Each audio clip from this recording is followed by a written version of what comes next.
کیا آپ جانتے ہیں وہ لوگ کون ہیں جن کی روح اللہ تعالیٰ خود قبض فرمائے گا؟ یقیناً آپ نے یہ حدیث مبارکہ پہلی مرتبہ سنی ہوگی۔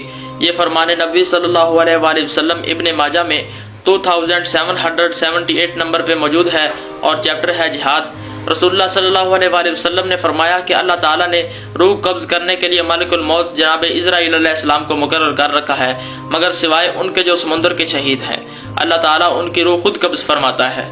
اور سمندر کے شہید کا رتبہ یہ ہے کہ اگر خشکی کے 2 شہید ہوں تو وہ سمندر کے 1 شہید کے برابر ہیں، اور خشکی کے شہیدوں کے سارے گناہ معاف کر دیے جائیں گے سوائے قرض کے، اور سمندر کے شہیدوں کے سارے گناہ معاف کر دیے جائیں گے سمیت قرض کے۔